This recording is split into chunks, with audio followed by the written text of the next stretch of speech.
Hey, everybody. Welcome, welcome. If my sound is distracting, let me know. Cool, we've got a pretty good crew this week. Hello, everyone.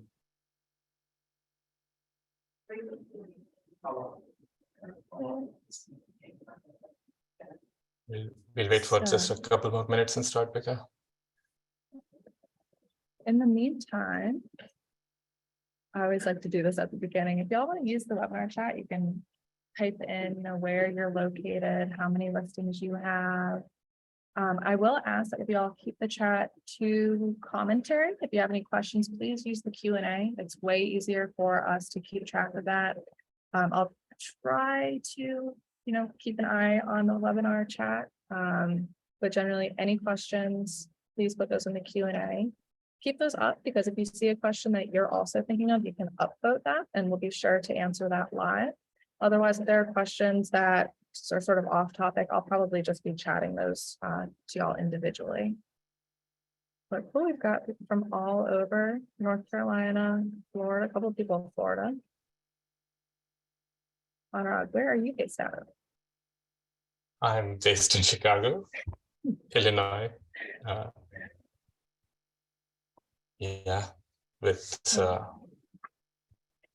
Becca, you're in Charleston, South Carolina.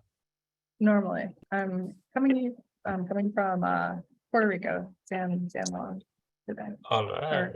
Okay. Which, if I have internet issues, that might be why.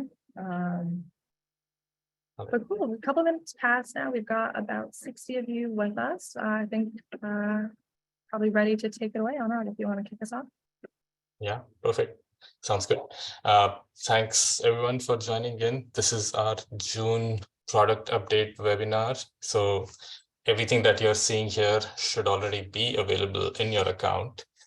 What I'm going to do is we have about 10 to 12 slides that have a brief summary of these.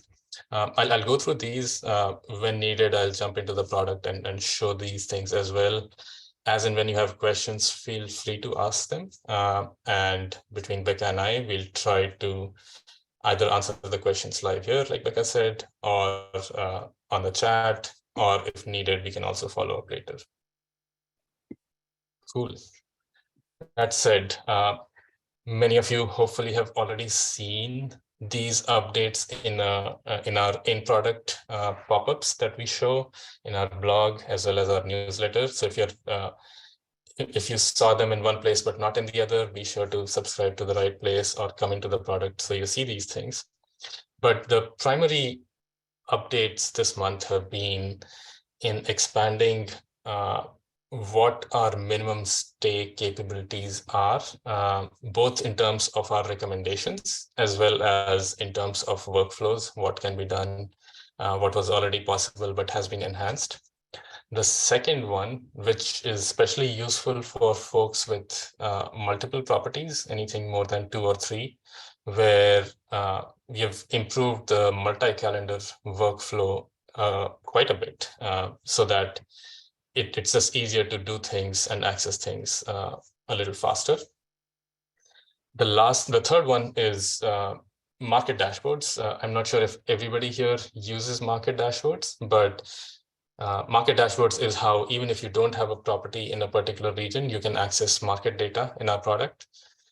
There are other things as well. Even if you have a property, market dashboards go a lot deeper than our neighborhood data that comes as a part of dynamic pricing. These are a separate product where so far you could create a market dashboard with 1,000 listings around an address or 5,000 listings around an address, which work great. Like most times people want to have a particular address in mind or a location in mind, and they want to see what's happening in this area. But for folks who are interested in like larger cities and say want to know, for example, like, hey, Chicago, for example, has 6,000 or 7,000 properties the last time I checked. But if you want to see, hey, I want to see Chicago as a whole, you can now create larger dashboards as well. And lastly, new PMS integrations. So we already integrate with about 85, 90 property management systems. And if you use one of the other systems that we so far didn't integrate with, we will go through this list as well. All right, topic number 1, which is improved minimum stay profiles. So PriceLabs, our product, primarily does or controls 2 things in a dynamic way. One is, of course, as the name suggests, the price, which is one of the core parts of revenue management. The other core pillar of revenue management from a calendar management standpoint is your minimum stay settings, where you want to essentially, as a hotel can take a one-night stay all year long and be fine with it. They have an entire cleaning crew in-house and things like that. But as a vacation rental, there are multiple reasons where you want to have a minimum stay that is not one night, because you do not want same-day turnovers all the time. You do not want many different people coming and staying in your location, in your property. It just increases wear and tear. It's better to have a little longer stays. But at the same time, you don't also want to make the minimum stays so long that you don't see most of the demand. Like if you make your minimum stay 10 nights, for example, whereas most people book 5-night stays in the region, then you're not going to see most of the demand and you won't get many bookings. So it's about finding that right balance. And we talk about boosting occupancy, because a lot of times, if the way PriceLabs minimum stays work, we allow you to set cascading minimum stays. So like have a minimum stay that is very high far out, not very high, but maybe 7 nights far out. But then as the date gets closer, drop it to 5 nights, then 3 nights, and maybe 2 nights last minute. If there is an orphan gap in between, you can do things like drop the minimum stay to 1 night so that the gap can get booked, but bump up the price to say, if there is a gap, I'm okay taking a 1-night stay, but it better come at a very high price because I don't want a cheap 1-night booking. Now, all of this, of course, depends on many different things. Where are you located? What kind of property do you have? What season it is? So this is where a lot of our updates this month are coming in. Now, if you go into our product, you can today, of course, set a minimum stay for every single property separately. But one of the cool things about minimum stay profiles is that you can also create a profile, especially if you have multiple properties. You can create a profile, and then instead of repeating that work every time, you can just say, hey, for this property, I want to use this profile, and that's it. And so it helps you sort of not do repeated work. The other big useful thing is seasonal adjustments. So instead of setting the same minimum stay for the entire year, if a particular month has trends that are slightly different from the rest of the year, with minimum stay profiles, you're able to create a different setting for every month. Now, I want to quickly go into this in the product to show a live example.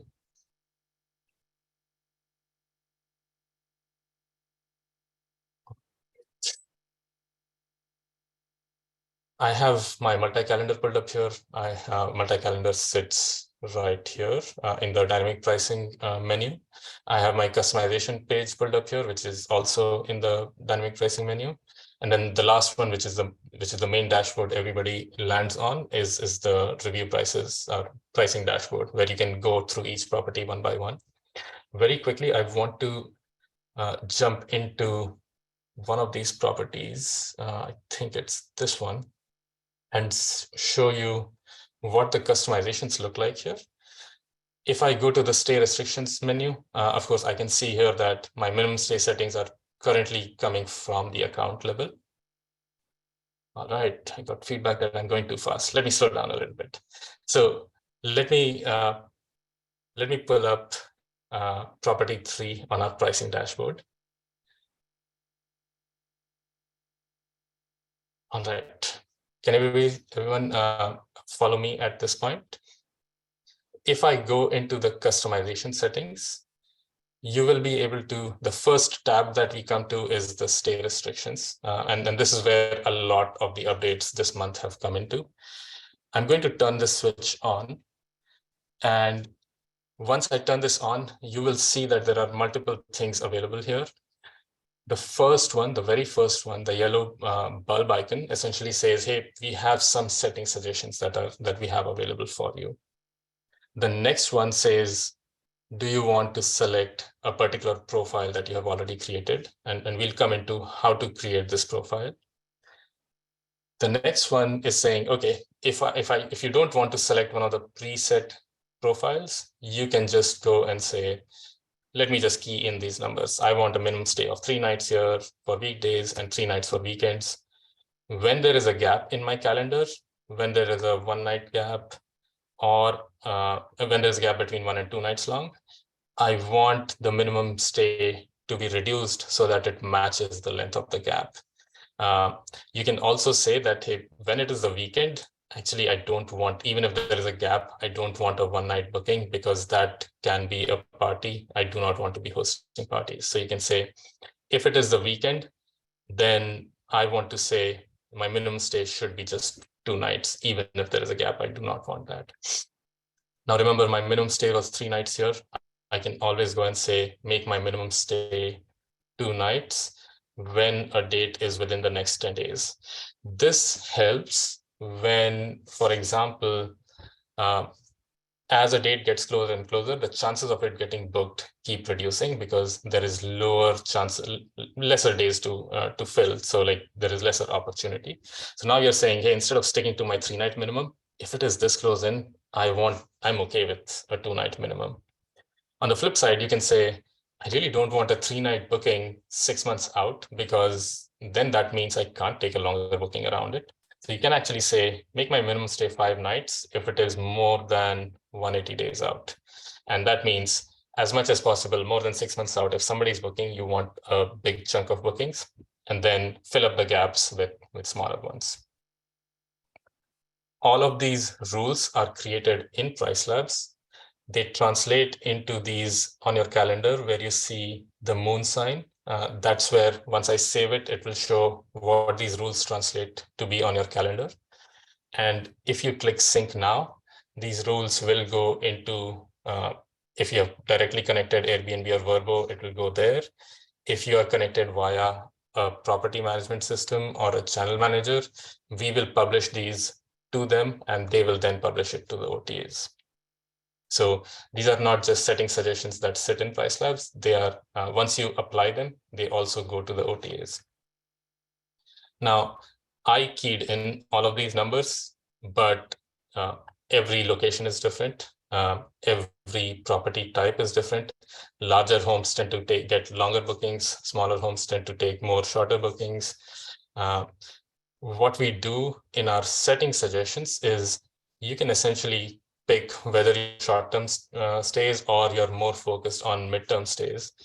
And then when you hit go, you will see that what are we recommending based on data that we have for the location where we track what are different length of stays that book. You can say, we are saying your default should actually be a 2 night minimum. I keyed in 3 night, but we are saying if you put in 3 night, you're actually going to lose out on a lot of revenue. So let's put in 2 nights. And then it's saying when there is a gap, allow that gap to be filled with a 1 or 2 night stay. It's also saying last minute, when it is within 6 days, you should drop your minimum stay to 1 night. And then outside of 90 days, you should bump up your minimum stay to 3 nights. Now, these suggestions are going to be different for each property, for everyone who's listening. This is not your property, so you should go check what the suggestions are for you. Now, you can, of course, go and say, you know what, I just don't want 1 night stays. So you can uncheck this and say, I do not want this last minute setting, and then click apply and customize. What we are also showing here, instead of annual settings, that in August, for example, because in this location, August is a high demand month, instead of having your default minimum stay to be 2 nights, we want you to potentially consider a minimum stay of 3 nights during weekdays and 5 nights during weekends. August is going to be is such a high demand month in this location that you can bump up your minimum stay and get those longer bookings instead of getting 2-night stays. And of course, it is then saying if it is within 29 nights, drop it to 2 nights. And if it's within 6 nights, drop it to 1 night. But outside of a month, it's saying stick to 3 and 5. And that way, instead of getting a very scattered calendar with 2-3 night bookings, you will get longer bookings and chunkier bookings. This piece is new. We earlier used to show you the annual suggestions, but we are now also showing for August and July, what else can you do? I'll also show you how you can create these settings in PriceLabs. But for now, let's say this looks good, and we say, let's go ahead and apply these settings. So you'll see that everything that I had keyed in was overwritten by what I had entered. I had unchecked the last minute bookings. So there is nothing about last minute bookings, drop it to 1 here, and all of that is fine. What I can also do is I can say all of this information, I actually want to save it. So I can actually create a profile here, and I can say this is summer high profile. And once I create this profile, I can say, okay, for the high month, I want to see a 3-night minimum here and 5-night here and everything in. I can key in this, I can save the profile.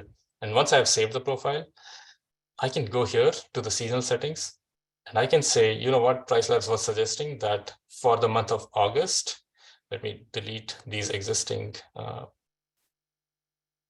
seasons. I can say for the month of August, because PriceLabs was suggesting that I increase my minimum stay, I'm going to do that. And from one of my saved profiles, or I can create a new profile here, I will say, use this profile. And from this point on, for the rest of the year, my regular settings apply. And for summer, my new settings apply. Does this help, Becca? Any thoughts, any questions so far? Yeah, no, super helpful. I did just want to sort of make an announcement. This is being recorded. It will be posted on our YouTube page, and we'll be sending out a follow-up email as well.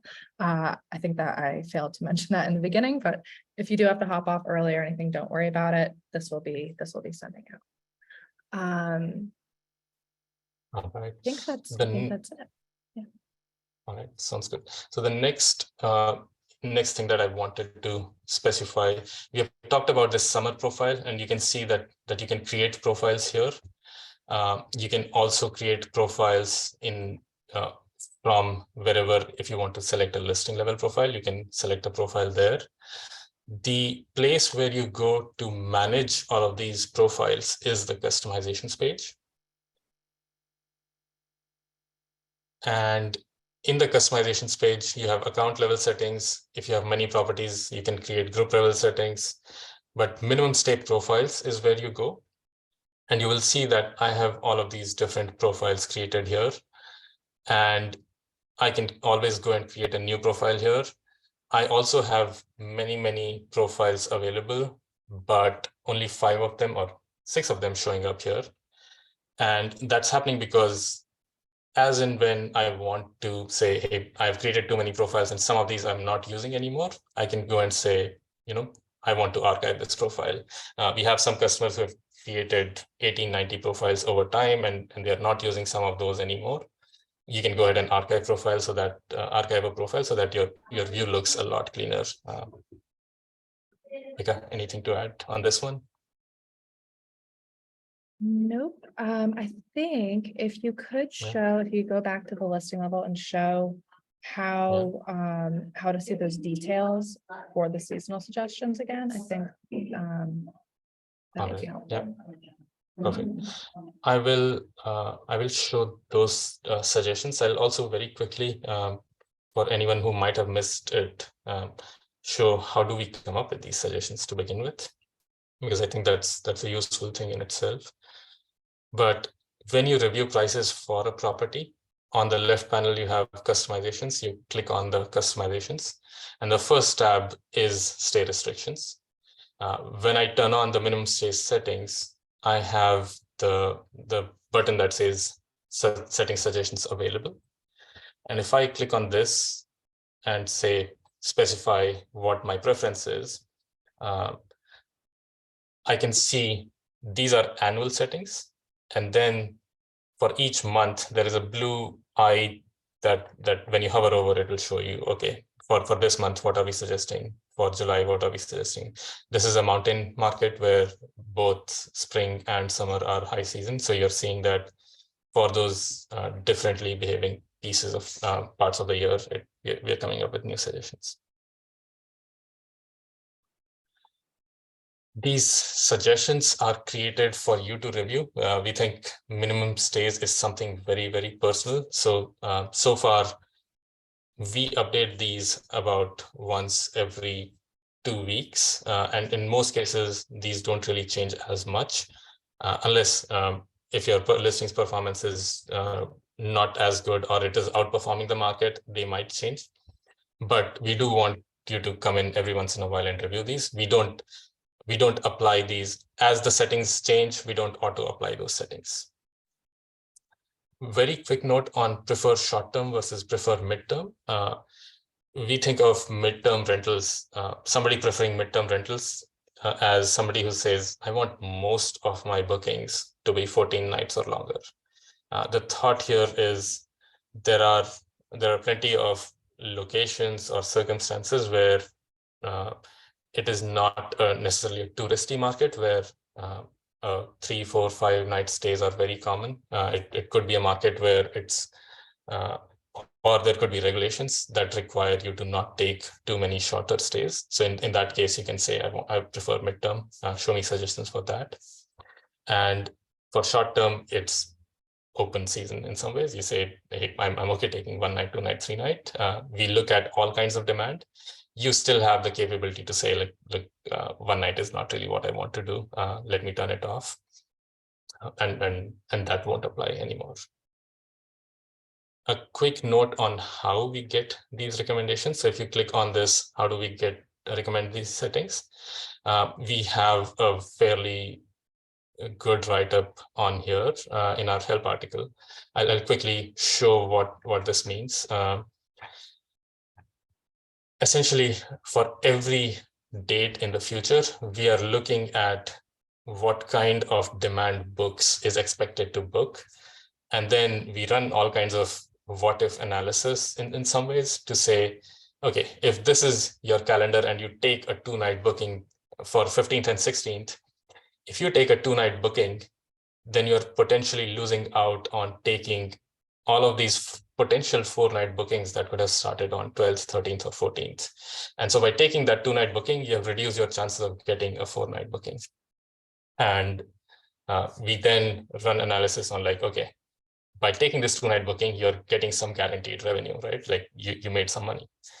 But in doing so, you're also letting go of potential revenue that could have been had if you hadn't taken this booking, but instead gotten one of these 4-night bookings, because then you would have had additional days booked. Once this weekend or once these 2 dates book, it gets a little bit harder to book that 14th and 17th. And then because of that, we're saying, what is the right threshold where you're not losing out on too many bookings, but you're also not taking bookings that will jeopardize your future potential revenue from the calendar.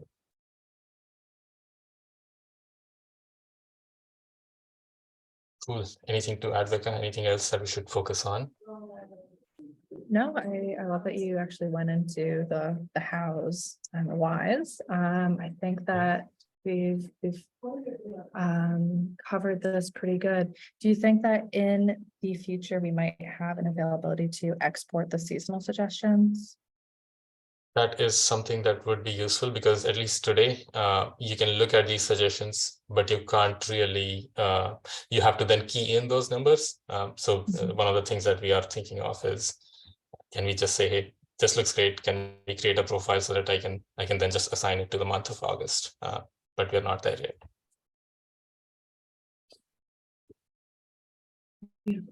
Cool. Okay, I think that's no questions based on this right now. I will ask if y'all are asking questions in the webinar chat. please ask them in the Q&A instead. It's really hard for me to keep track once there's a bunch of questions coming in. Yeah, I do see some questions on the webinar chat as well. I can quickly answer those. The minimum stay suggestions are active for everybody. So if you're not seeing the monthly suggestions, then that might just mean that in your location, the same settings will work fairly well all year round. You don't have to set anything for different months. That's pretty much what it is. There is another question about occupancy-based adjustments. Everything that we are looking at so far is focused very much on the minimum stay setting. So if you look at your calendar, the 1 night minimum here that you're seeing, or if I go to a future month, you'll see potentially a different minimum stay. Occupancy-based adjustments are more about the price, where depending on how far out a date is and how booked those dates are, the prices can fluctuate up or down. If you have any questions about anything you're seeing here, you can always reach out to support@pricelabs.co, and we'll be happy to, our support team will be happy to answer your questions. If needed, those escalate to the data science team as well. So happy to answer all of those. We did have one question just come in about how to add rules for events like Thanksgiving and Christmas. Yes, I think that is important to cover somewhere. That is important. Yeah, let's talk about November, Thanksgiving. And I think this is the blue highlighted one is the Thanksgiving week, if I'm not mistaken. This listing is not in the US, if I remember this correctly. But let's say this was the Thanksgiving week. You could go in here and select these dates and say, you know what, I want my minimum stay to be 4 nights during this period. And for some PMSs, you can also control your check-in and checkouts. This availability is dependent on which property management system you're using. So I know if you're just using us with Airbnb, you won't see the checkout option, but you will see the check-in option. But the great thing there is you can say, you know what, during this period, November 21, which is a Tuesday all the way till Saturday, you can actually say, I don't want people to be checking in on Thursday, Friday, because if somebody checks in there, then it sort of breaks my Thanksgiving weekend into 2 parts, and I might not get somebody booking the entire range. I want to make sure that people either check in on Wednesday, maybe allow Thursday as well, because that's where it starts.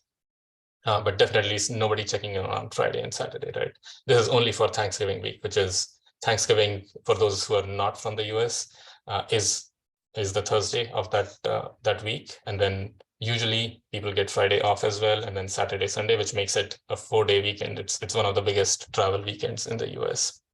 So you want to make sure that the bookings that you're getting here is like one big booking and not necessarily like break it up into 2. So you can do such things. You can make the minimum stay 4 nights.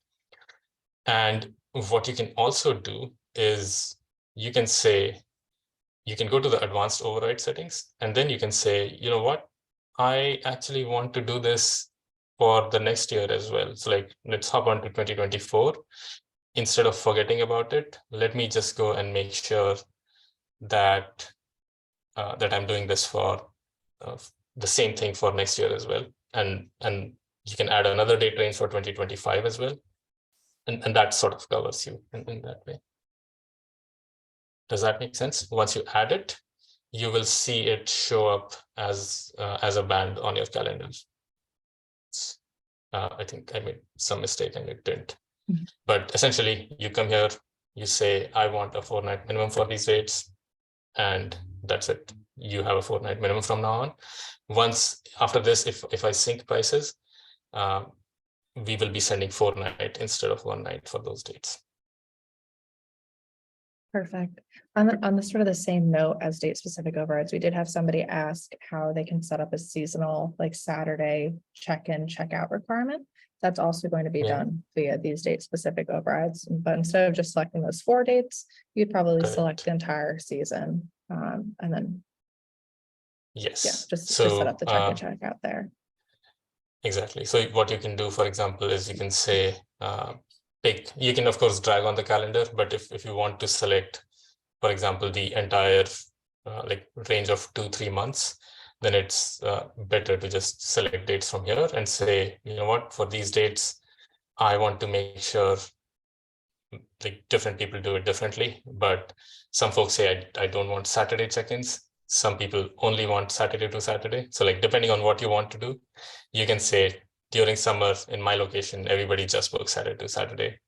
So for these dates, your listing will only take Saturday to Saturday bookings. There is benefit to this if you're in a market which is very popular with this kind of stays, like Outer Banks is one of those markets, then you don't leave gaps in your calendar. But the downside is that as over time, more and more of the demand is not necessarily looking for strict Saturday to Saturday. You're foregoing a lot of demand that might be looking to book a 5-night stay and maybe still willing to pay a fairly high price for it. But by making it this restrictive, if your market is not prime for it, then you might see a reduction in bookings. One very quick note, everything that I'm doing here, if you have more than one property, if you have 2, 3, 500,000 properties, you can always go to the customizations page. And depending on what property management system you use, you'll see an account level settings, and each account level setting has a calendar. You can always come and do this on the account level calendar. Or if you have properties in multiple locations which all don't need the same settings, you can actually create groups. So like, for example, I have a group for Seattle, I have a group for San Diego, 2 bedrooms. And each of these, I think, needs something specific. And I can go and assign properties, like I can create specific rules for San Diego. I can also do certain customizations at a San Diego level, and then assign each property to the right group. So if you look at this group customization on the top right, I can select which group it belongs to, and then it starts following rules that I've set up at a group level. So if I have 5 properties, I don't want to go into 5 calendars and set this for Thanksgiving. I can just do it at a group level and it all flow through here. Perfect. And I just dropped a link into the chat, everyone. If this is the first time you're hearing about account level or group level settings, and it's something that you want to try out, join our, what we call it sometimes PriceLabs 201 or our advanced training that happens every Thursday if you're based out of the US. I just sent a link to that in the chat. Thanks, Becca, for that. All right. Coming back to our presentation. So we've covered a fair bit about minimum stay profiles. What are these? How do we come up with suggestions? How can we apply these at a listing level, but also for a particular season and things like that? Any questions, Becca, that are still pending on this topic? Of course, if you have questions that we don't get to here, feel free to send us an email at support@pricelabs.co as well. Yeah, I'm going to go through and just type out answers to a couple of these, but nothing else that is super important right now. Cool. All right, we already covered the minimum stay recommendation engine and showed where the seasonal settings sit. The next one is, after you have created a bunch of minimum stay profiles and used them for certain listings or certain things, where do you essentially manage them? Where do you see them? If you want to edit a profile, where do you go? That's what this is showing. You essentially go to your edit customizations page and then the minimum stay profile tab is where you will find the options to archive old ones that you're no longer using or edit the ones that you want to change. All right, multi-calendar. I saw from the initial introduction that there were a lot of folks with 1 or less than 5 properties. And even if you have 2 or 3, 4 properties, multi-calendar can be a very powerful way to look at multiple properties together. So this is my test account. None of the properties here are really take any bookings, but you're essentially saying all of the information that you would see on the main pricing dashboard. So once again, the multi-calendar sits under dynamic pricing right here where it says multi-calendar. You can see prices for up to 40 listings in one consolidated view. We can actually go more, but it results in, depending on how powerful your computer is, it can slow things down. So we generally ask you to restrict to 40 listings.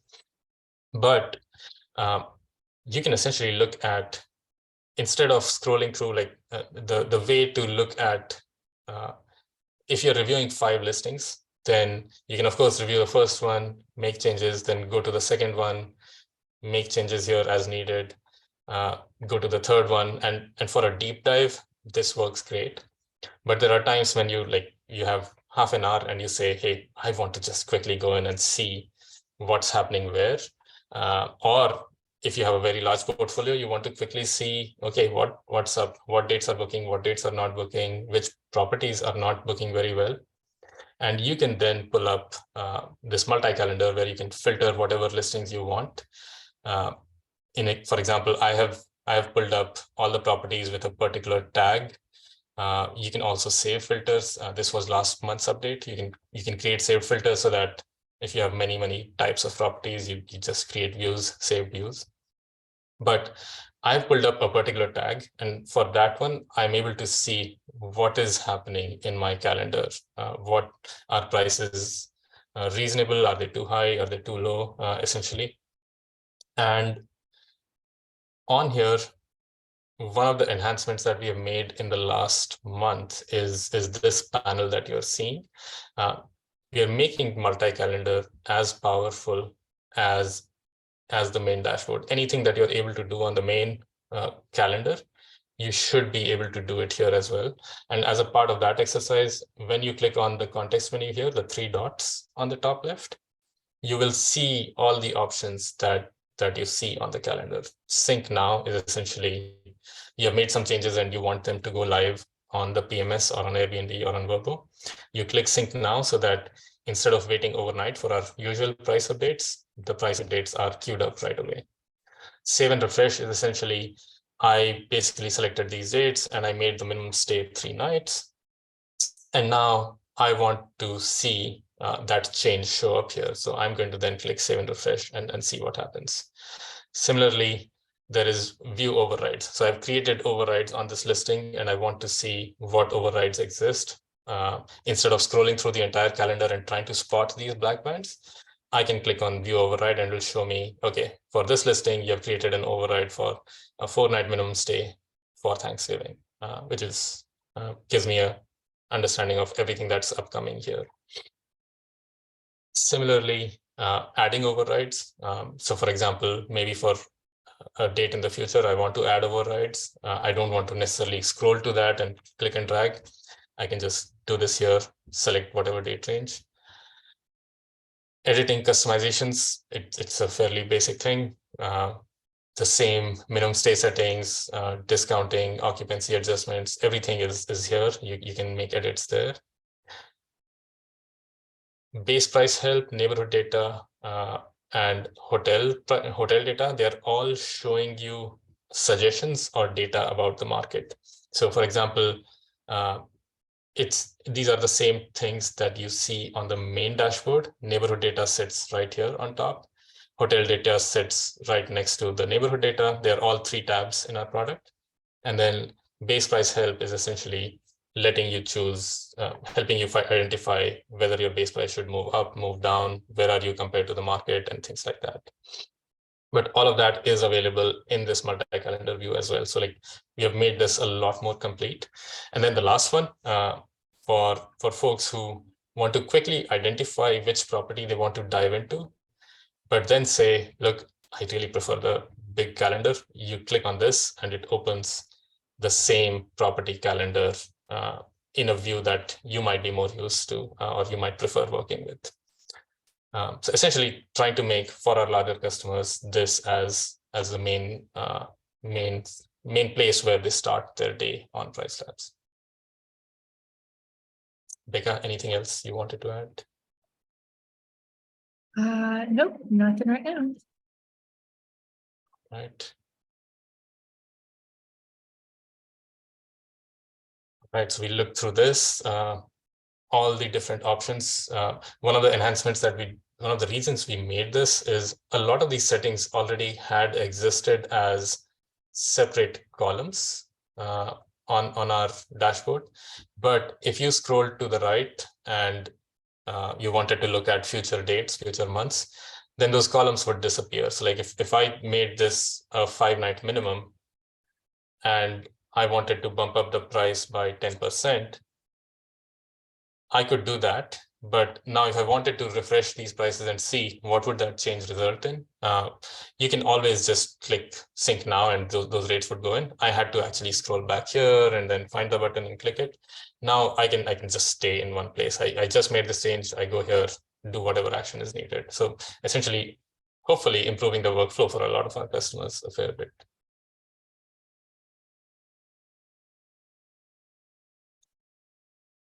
Right, market dashboards.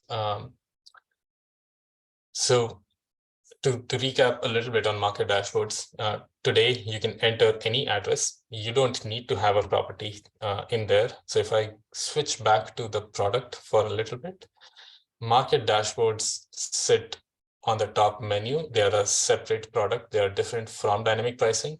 Within dynamic pricing, we are using market data. We are showing market data about what's happening in your location, how are other people priced, what kind of occupancy trends might be available there. So for example, I can see here that July 10th or July 8th is peaking in occupancy compared to other things. This is a listing in Tampa, and July 4th is of course big in the US, but there is something bigger happening the following weekend, right? So it helps you identify these trends. You can look at how was last year in this location. So Tampa is generally a winter and spring market. So I can see that, yeah, occupancy was higher during March and generally is lower during the summer and hurricane season. But all of this data is available as a dynamic pricing customer to you as a part of that subscription. Market dashboards are a completely separate product where you don't need to have a listing. For dynamic pricing, you need to have a listing. But if you don't have a listing, you just want to know what's happening in a certain location, you can come here and enter your address, enter the city, give us a radius of like, okay, I only want to know about 10 kilometers within this range. And we'll go ahead and find you what kind of monthly revenue does a property make, what kind of annual revenue does a property make. There's a lot of capabilities about creating comp sets, like you can filter by saying, I only want to look at beachfront properties. I don't want to look at other properties. I only want to look at properties with hot tubs. So you can filter down, create all kinds of comp sets and say, what kind of seasonal trends exist? What are other properties charging? Are they getting booked at those prices? And what kind of cleaning fee does everybody have in this segment? Especially if you have a hot tub, potentially your cleaning fees are going to be higher. So if you want to identify that, you can look at a distribution of cleaning fee in all properties that have a hot tub in a location, for example. So a lot of that can be done. The addition that we have is the new option to create a 10,000 listing market dashboard, where people who property managers, especially who might be operating in multiple locations within a city, instead of having to create a dashboard for each location, we are saying just create a big one and you can carve out comp sets for each neighborhood and operate that way. The other use case, I talked a lot about market analysis, but the other use case for market dashboards is also in just benchmarking your performance against the market. So as an example, we have this product called Portfolio Analytics, where it is more about your own data. How are you performing? If you have 10 properties, how is your revenue trending for August compared to same time last year, and things like that. And again, while you're doing that, you can actually go and say, you know what, can I see the same thing for the market as well? So if you have a subscription to the market dashboards, you can also look at your performance year over year and compare it to the market's performance year over year. So it makes it a little easier for you to answer, if I'm doing better than last year, of course, I want to celebrate. But from a very analytical revenue management perspective, you might want to say, okay, I did better than last year, but if the entire market also did better than last year, then it might just be that, okay, the market went up, I went up. Sure, I should celebrate because everybody's moving up, but is there something else I can do to improve my performance even more? Or at this point of time, the more relevant conversation is potentially, how am I doing compared to last year? If I'm pacing behind, if I'm not getting forward bookings, is this something because my settings are off or my prices are off, or is it because the entire market is down? So it's possible that the entire market has shifted to having more last minute bookings, and you're able to see all of that information in portfolio analytics and market dashboards.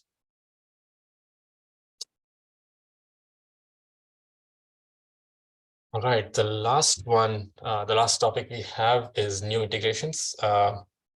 We now also integrate with 4 property management systems. Home Hero is based out of Australia. WooBook is one of the larger hotel PMSs in Europe. Logitech and Hosty are also fairly up and coming PMSs. And so we now integrate with 85, 90 property management systems. So if you use a property management system that you don't see in our integrations, feel free to reach out to us and say hey, I'm seeing this. I love what they provide. I want to be able to use PriceLabs with this PMS, and we'll look into the integration as well. All right. With that in mind, I think the scheduled agenda is over, but we are now open to Q&A. Feel free to send questions over. Yeah. Becca, anything that I missed? Yeah, Charla asked, oh, you didn't miss anything. You did awesome. Thank you, Anurag, for taking the time out of your day to do this. One question though, on the topic of market dashboards, how are we calculating things like, estimated revenue? How are we taking into account locked calendars, owner blocks, things like that? And how should maybe users think of this when they're making decisions? Yeah, so the primary source of data that we use for market dashboards is essentially publicly available data that we have been scanning every day. Essentially, we constantly are looking at properties on Airbnb, properties on Vrbo, properties on Booking.com to say what dates were available, what dates became unavailable, what was the price that they on those properties on those dates before the dates became unavailable. And by doing this, we are able to see if 3 dates became unavailable together, we then record that information to say, okay, 6 months before December 15th, these 3 dates became unavailable, and the price right before they became unavailable was $100 a night. And then we have a few filters on our end to figure out, okay, we essentially do some form of pattern matching to say what looks like a block, what looks like a booking, and these patterns can be very different. So for example, one of the things that we see very often is properties, for a lot of properties, the next day or the next few days constantly become unavailable. And that is actually, if it keeps happening over and over and over, that actually tells us it's not really that somebody's booking a very last minute stay. What's really happening is that this particular host has a setting on Airbnb or Vrbo to say, I don't want last minute bookings. It's too much of a headache. I need a little heads up to know somebody is going to come so I can prepare the place. And essentially we have such filters all over the place. Do they work 100% all of the time? Not at a property level. So like, for example, July 4th is big. It's if this year, for example, if you take Monday off, it's a 4-day weekend. If a particular owner decides to have maintenance during those 4 days and blocks off the calendar, to us, it might look like it's a booking. So at a property level, we are going to get it wrong once in a while. But the way we try to do it is to say at a broader market level, sometimes we are going to get a booking as a block, sometimes a block as a booking, but at a broader market level, we want to even we want those errors to even out so that the picture of the market that we are painting is in the right direction. Does that answer the question, Bega? No, I think that's perfect. All right. And then a lot of these are kind of more specific questions. Any other questions before we finish up, everyone? If we haven't answered your question and you've put it in the Q&A, we're going to try to have like our support team reach out to you specifically, either for more information or just because it's a more specific question. But yeah, I think that's about it, Anna. Got it. Very cool. Thank you, everyone. I do see like one question about Orphanite stays. And I think I covered it a little bit too quickly, maybe. So I'll go back if that's okay. We have 7 minutes. Yeah, cool. Cool. So I think, suppose, let's take this example where you have a 5-night minimum. And let's say, just for example, we are not doing any of the last minute or far out thing. 5-night is what my minimum stay is set to. Now you want to create Orphanite settings so that when there is a gap created, you're able to take shorter stays. What you can do is essentially, the simplest way to do it is to say, if your minimum stay is 5 nights, the largest gap that is unbookable is 4 nights, and the smallest gap is 1 night. And if I say anytime in the future, if I have a gap that is between 1 and 4 nights, make the minimum stay to be the same as the length of gap. Now, what that means is if you have a 4-night gap, you now need exactly a 4-night booking. You will not take a 3-night booking in that gap. What you could do, and what a lot of our customers tend to do, is essentially say, okay, that's too restrictive. If I have a 4-night gap, I'm okay actually if I take a 3-night booking there. So what you could do is essentially say, for gaps that are between 1 and 3 night long, do this. But if there is a gap that is 4 night long, then I'm actually okay taking a 3-night stay. So you can do these kinds of things where you can have different rules for different gap lengths.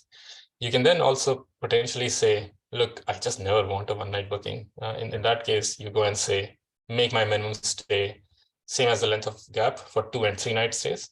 And for 4-night gaps, make it a 3-night minimum. I'm okay with that. What you can also do is you can say, I want a 1-night minimum when there is a 1-night gap. But then you can go to the orphan prices and you can say, when there is a 1-night gap, bump up my prices by, like, let's say 100 or whatever, 80%. Say, if I'm taking that 1-night booking in a gap, I usually don't want it, but if somebody is willing to pay like a large amount, sure, I'll take it. Instead of percentages, you can also say, like, you know what, if it's $300, I'll take it. Nobody would usually book it, but if there is very little demand, very little supply left in the local area for whatever reason, maybe you got 2 bookings around Thanksgiving and there is 1 day in between and there is somebody who's like wants a place to stay, instead of you completely blocking the date off, you basically say, if it's $300, I'll take it. So you can do such things. What you can also do, depending on which property management system you're on, you can do something called length of stay pricing. It is something that's slowly catching up in the industry. So we have about 4 or 5 integrations where length of stay pricing is supported. But in the absence of that, unfortunately, if you have a 2-night gap, and if you want to say, you know what, on a 2-night gap, for a 2-night booking, I want this price per night. But if somebody wants to book just 1 night, I want to double the price and take it. That is possible with length of stay pricing, but it's not possible otherwise right now. That was more or less what I wanted to cover with orphan nights and single night bookings. And then we did just have another question come in, sort of clarifying orphan days. Do you want to go through maybe another example? Under the webinar chat. Yeah, I'm checking. Yeah, so Paul, your question is what I was trying to answer. Unless you use one of the property management systems where we support length of stay pricing. So if you go to your account and at the bottom, type in length of stay pricing adjustments. In those length, like there are today 4 PMSs where we support length of stay pricing adjustments, and we are adding to this list very actively. But unless you're in one of those 4, unfortunately, if you have a 2-day gap, you can't charge a different price for a 1-night booking versus a 2-night booking. Price per night is what I mean. If you have length of stay pricing available, then you can actually do this. You can say, for example, this screenshot is going to show up soon. If it is a 1-night booking, I want to add a 20% premium. If it is a greater than 7-night booking, I want to do a 15% discount and so on and so forth. So this will make it a lot more possible to do those kinds of things. But right now, for most PMSs, that capability isn't there yet. It depends a lot on what property management systems make available on their API as well.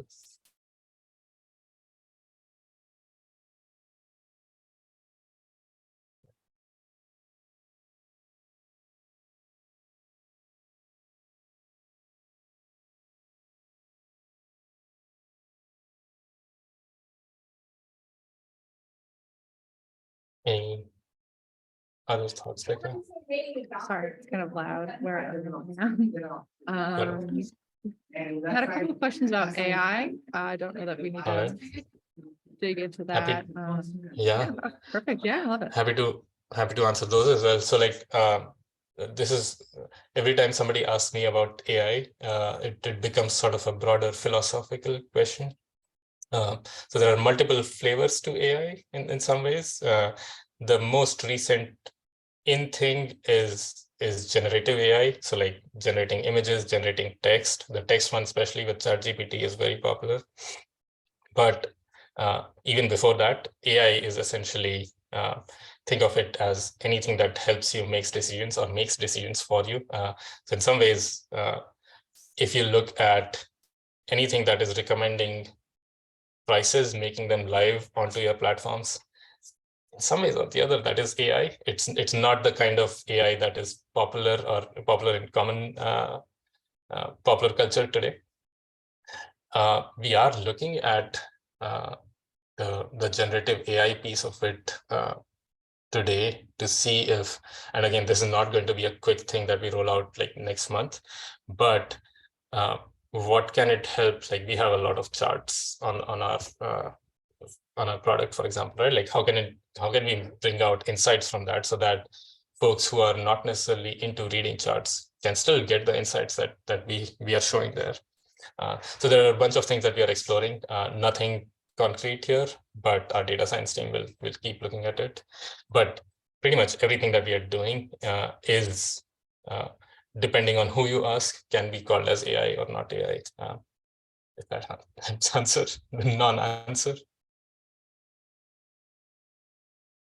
No, that was great. That was great. I guess another question, any plans for an app at any point? I do want to point out that we are optimized for mobile. But I'm not sure if we Yes. actually have an app in the works. Yeah, so we put in a lot of effort last year in 2021 actually and 2022 to make sure our mobile website is very responsive.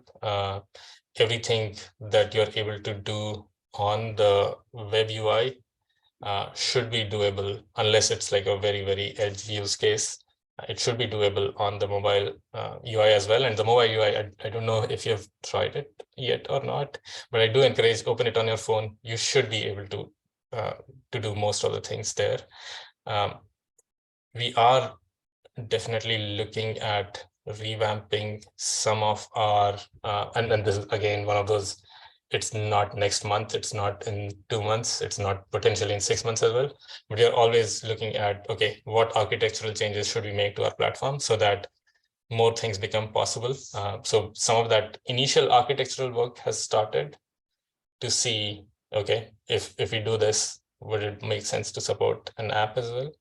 But I would say no concrete plans are, if you haven't tried so, I highly recommend just logging into your account, and depending on whether it's iOS or Android, you should be able to create a shortcut on your home screen so that when you go there, it gives you a little more native feel to just log into PriceLabs straight away instead of typing in and doing that. And that way you have easy access. It is fully responsive.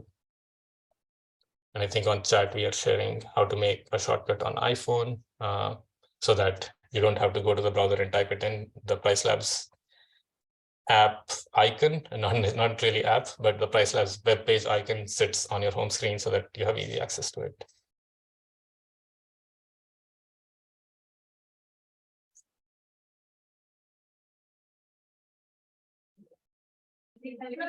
Well, I think questions have kind of slowed down a little bit. This might be a good time. I always like in webinars to point out where the chat bubble is. Not everybody knows where that is and where to access the other trainings as well.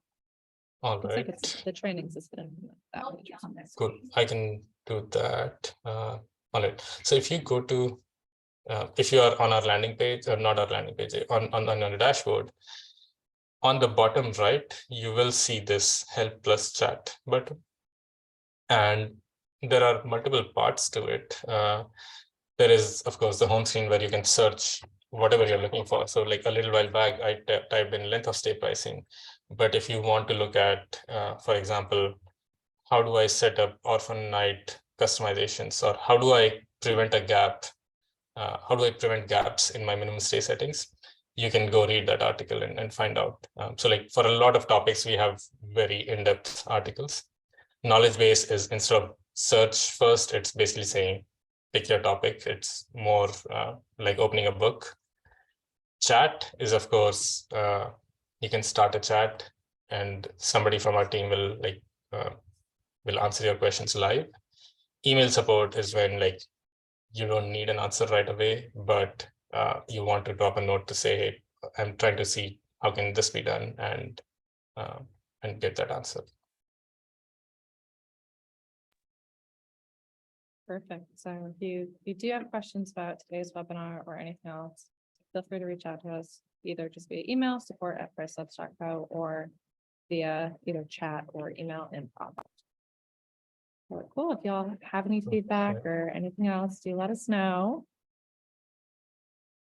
Any parting words of wisdom? No. Not to put you on the spot. Not really, but I will repeat what Becca said a little while back. If you have not attended our training webinars yet, I would definitely encourage you to do that. So you can actually find them here. If I search for training and click on this, it will, our training page has a bunch of great stuff on the basics. Like a lot of things today that I covered were actually are covered in our 101. And then also like other than the basics, there is also a webinar for advanced strategies. So like getting a little deeper into like like I have this specific use case. How do I do that? There is also a set of webinars for market dashboards, like what kind of insights can I gain out of it? How do I read these trends? And then there is one for portfolio analytics where instead of the market, this is more about, okay, how do I get to know my portfolio better? So you can, of course, always register for them. But if you go to our recorded training section, section, we have a recorded version of all of these. Like instead of waiting for 15 days or a month to say next first Thursday of the month, you can just say, look, I just want to quickly see what's happening here and then get back to it. The benefit with attending a live one is that somebody from our team is there to answer your questions as you have them. Whereas in the recorded one, you have to hope that the other attendees ask the questions you wanted to ask.